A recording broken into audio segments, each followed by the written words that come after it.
You've heard creaks in the night, pipes groaning, walls settling, footsteps that shouldn't be there. You tell yourself, it's nothing, just the house, just your imagination. But what if it wasn't? What if something was waiting there to snatch you, and it can appear out of nowhere? This is SCP-106, also known as the Old Man, a humanoid entity in a state of advanced decomposition. Its skin is black, cracked, and slick with a corrosive slime. It doesn't walk. It drags itself. It doesn't speak. It just laughs. And it doesn't just kill you. It takes you into another dimension. SCP-106, the Old Man, is classified as Keter-class. It is not just dangerous. It is predatory. It can appear anywhere, at any time, through any surface. It does this by creating pocket dimensions, twisted, decaying spaces where time and physics break down. Victims are dragged inside. Most are never seen again. Those who do return are not the same. Now that you know the lore, here are some stories I heard about. Oh, why am I whispering? Do you know what the SCP would do to me if they found out that I'm leaking this info to you? I mean, where do you think all the Class D test subjects come from? They're not all felons, you know, like you're led to believe. So make sure you like the video and subscribe, because, I'm risking everything here, and I don't know when I'm going to get caught. The barracks incident. The night shift at Site Redacted was quiet. Too quiet. The barracks were dimly lit, the hum of fluorescent lights blending with the low murmur of sleeping personnel. Security Officer Elis Monroe sat at his desk, sipping lukewarm coffee, eyes rotating between monitors. Nothing unusual was seen. Just usual biometric readouts, hallway feeds, the occasional flicker of static from older cameras. He leaned back, rubbing his eyes. Another boring dead shift, he muttered to himself. But little did he know, he was so wrong. It was only a few minutes later that camera 12 in the hallway outside Containment Wing C flickered. Then it went black. Monroe put down his coffee, leaned forward, and started to tap the console. Come on, not again. He switched to the backup feed. Static. Then came a picture. For a split second, the screen showed something. A black smear on the wall. Like oil.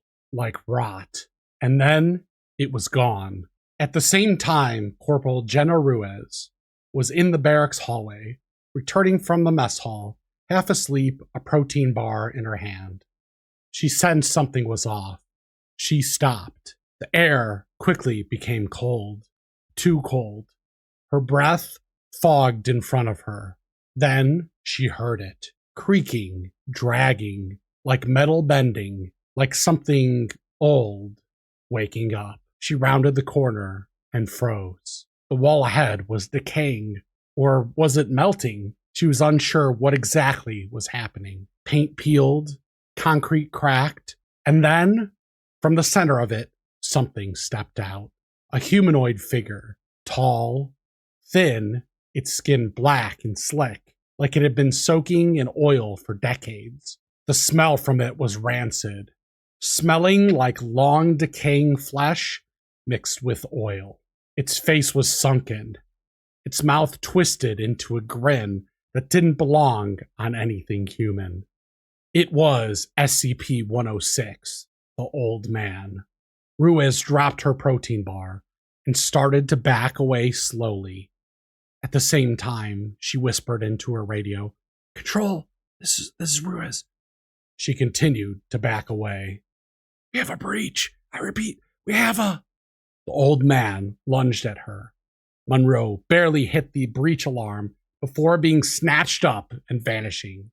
Red lights bathed the barracks in pulses of warning. Sirens wailed.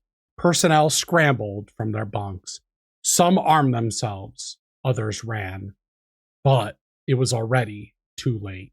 SCP-106 started moving through the walls like they were water. It didn't chase. It appeared, always ahead, always waiting. One by one, it took them into its twisted, decaying pocket dimension. A group of 6 security officers barricaded themselves into the armory. They could hear it outside, dragging its feet, tapping on the walls. We need to hold until MTF arrives, an officer said, loading his rifle. What if it comes through the floor? Someone whispered. They all looked down. The floor began to rot. When Mobile Task Force Epsilon 11 arrived, the barracks were silent. The walls were blackened. The air was thick with decay. They found 16 bodies and 5 missing. After sweeping the entire area, only one survivor was found. Corporal Ruiz, in the mess hall, alive but broken, somewhat decayed. She sat in the corner, rocking slowly, whispering, He's still here. He's in the walls. He's waiting. The incident was classified as a level 4 breach. Containment protocols for SCP-106 were revised. All personnel were required to undergo psychological screening. The entire barracks wing was sealed. No one was allowed to go there anymore. But sometimes, late at night, the new guards say they hear it when they pass that wing, dragging, grinding. The test subject, site redacted, containment chamber 06-A, experiment date 2021. Subject D9341 was introduced into a room built around a known SCP-106 pocket dimension. The observation room was cold, sterile, and silent.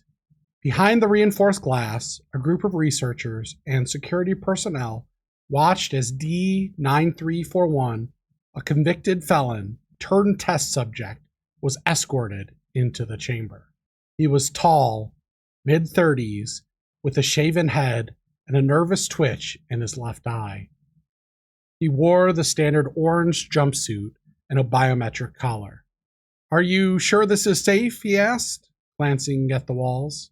Dr. Hallerverson, the lead researcher, didn't look up from his clipboard. Define safe, he muttered. The guards chuckled. So did the other scientists. D9341 stepped into the chamber, and the chamber was closed. The chamber appeared empty. No furniture, no shadows, just 4 concrete walls and a single overhead light. SCP-106 had not yet manifested. So, what am I supposed to do? D9341 asked, pacing back and forth. Just stand still, came the voice over the intercom. We're monitoring for environmental changes. He sighed and leaned against the wall. Is this a joke? Are you people nuts? Like, I'm just supposed to stand here in an empty chamber?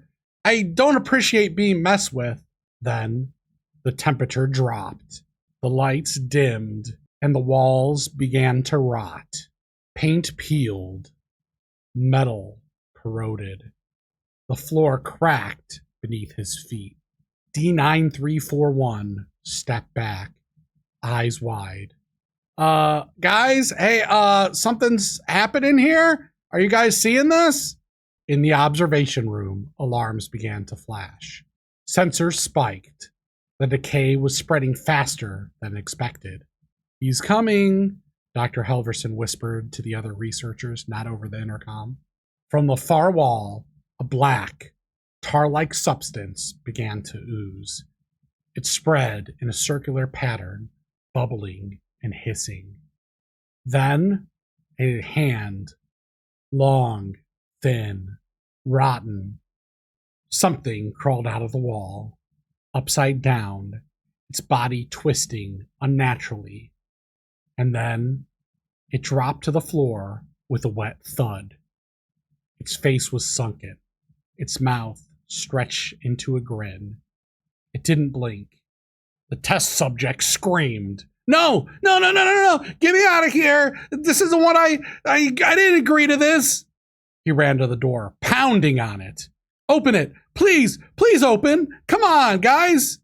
106 moved slowly, deliberately.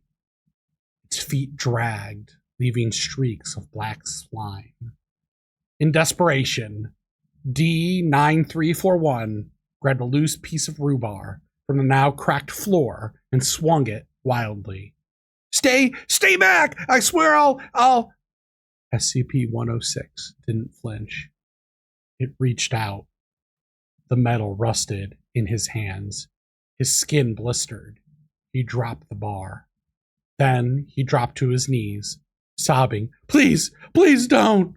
The old man touched his shoulder, and they both sank into the floor. Gone. Now the chamber was silent. The decay had stopped, and the walls began to heal. Dr. Helverson stared at the empty room.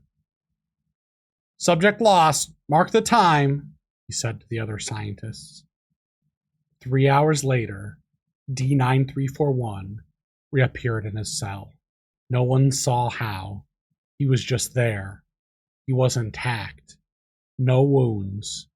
No burns. He didn't move. He didn't respond to any questioning. He just sat in the corner, eyes wide, whispering, He's still in there. And now, so am I. The test was classified as a Level 3 psychological containment event.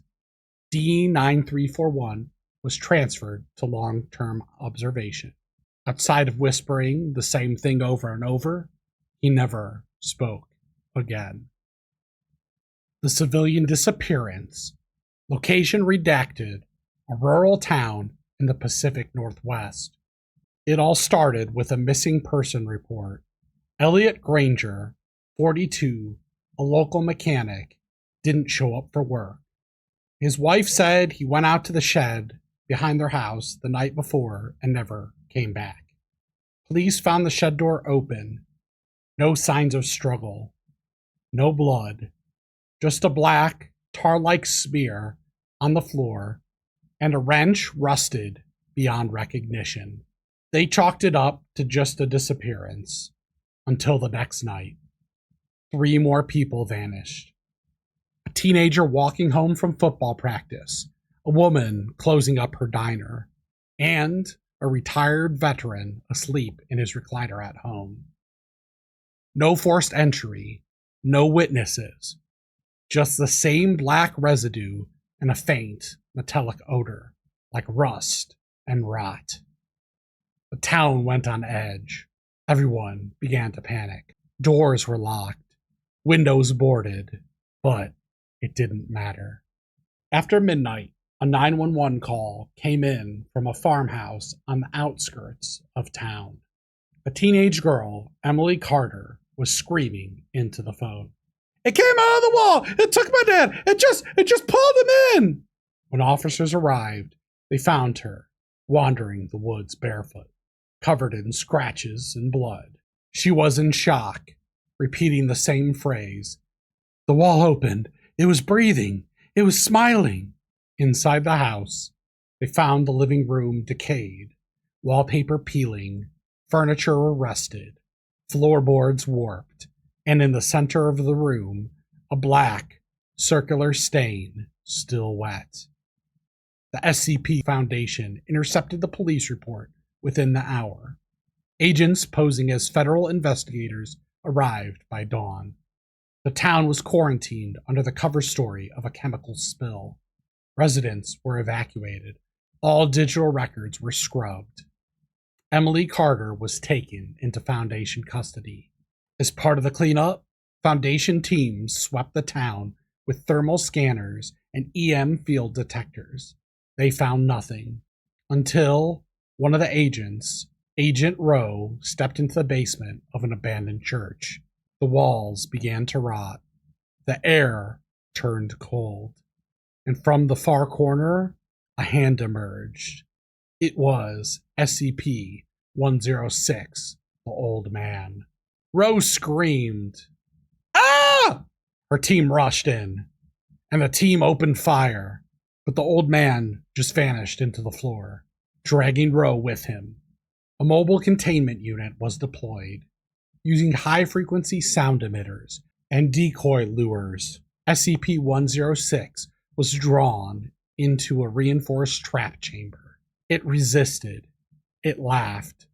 But it was contained. For now, the town was erased from maps, declared uninhabitable. Evacuated residents were told they could not return. Then, the buildings were demolished, the land salted and fenced. The only remaining trace of this incident is from one of the residents. A note. If you hear the walls creak, if the air turns cold, if the shadows start to move, don't look, don't breathe, don't scream, because if he hears you, he'll take you too.